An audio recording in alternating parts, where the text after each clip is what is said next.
ভারতের বিপক্ষে না খেলায় ৬,০০০ কোটি টাকার ক্ষতি গুনতে হচ্ছে আইসিসিকে। তার মধ্যে প্রায় ২৫০ কোটি টাকার লস হবে ভারতেরও। শুধু তাই নয়, দীর্ঘমেয়াদী বেশ কিছু প্রভাব পড়বে আইসিসিতে।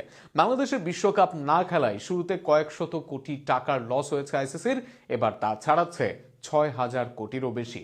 আরও শুনুন প্রতিবেদনে। ভারতের বিপক্ষে টি-20 বিশ্বকাপের বহুল আলোচিত ম্যাচ বয়কট করেছে পাকিস্তান। আর এই এক ম্যাচ না হওয়াতেই বিশ্ব ক্রিকেটে নেমে এসেছে বিশাল আর্থিক ধাক্কা। প্রথম আলোর প্রতিবেদন অনুযায়ী আনুমানিক হিসেবেও ভারত পাকিস্তান ম্যাচের মোট বাজার মূল্য প্রায় 50 কোটি মার্কিন ডলার, যা বাংলাদেশি মুদ্রায় ৬,১২০ কোটি টাকারও বেশি। ফলে ম্যাচটি বাতিল হওয়ায় সবচেয়ে বড় ক্ষতির মুখে পড়েছে আন্তর্জাতিক ক্রিকেট কাউন্সিল আইসিসি। পাশাপাশি ক্ষতিগ্রস্ত হচ্ছে ভারত ও পাকিস্তান সহ বিশ্ব ক্রিকেটের প্রায় সব অংশীজন। ভারত পাকিস্তান ম্যাচ মানেই বিজ্ঞাপন ও সম্প্রচারের সোনালী খনি। এনডিটির প্রতিবেদন অনুযায়ী এই ম্যাচে প্রতি 10 সেকেন্ড বিজ্ঞাপনের দাম 25 থেকে 40 লক্ষ ভারতীয় রুপি পর্যন্ত ওঠে। সম্প্রচারকারীরা একটিমাত্র ভারত পাকিস্তান ম্যাচ থেকেই প্রায় 300 কোটি রুপি বিজ্ঞাপন আয়ের লক্ষ্য নির্ধারণ করে। কিন্তু ম্যাচ না হওয়ায় সেই প্রত্যাশিত আয় পুরোপুরি হারাতে হচ্ছে তাদের। বিশ্বকাপের সম্প্রচার স্বত্বাধিকারী প্রতিষ্ঠান জিও স্টার আগেই লোকসানের কারণে আইসিসির কাছে অর্থ ফেরত চাওয়ার ইঙ্গিত দিয়েছিল।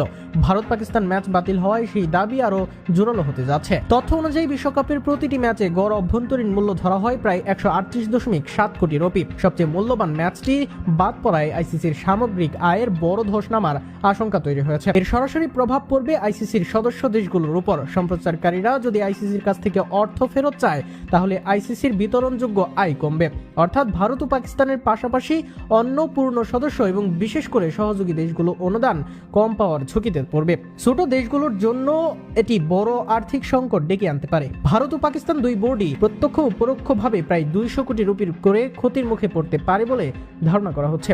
বিসিসিআই আইসিসির মোট আয়ের প্রায় 38.5% পেয়ে থাকে। যদিও ভারতের নিজস্ব আয়ের বড় উৎস আইপিএল ও দ্বিপাক্ষীয় সিরিজ, তবুও এত বড় ম্যাচ না হওয়া তাদের জন্য বড় ধাক্কা। অন্যদিকে পাকিস্তান আইসিসির আয়ের প্রায় 5.75% পায়, যা বছরে প্রায় 3.45 কোটি ডলারের সমান। টুর্নামেন্টে অংশগ্রহণ ও চুক্তি প্রতিপালনের শর্ত থাকায় এই বয়কট ভবিষ্যতে পিসিবির অনুদানেও প্রভাব ফেলতে পারে। তবে পাকিস্তান তাদের ক্ষতি জেনেই সিদ্ধান্ত নিয়েছে। ক্রিকেটের সবচেয়ে বড় বাজার ভারতে হওয়ায় সবচেয়ে বেশি ক্ষতিটাও ভারতেরই হবে।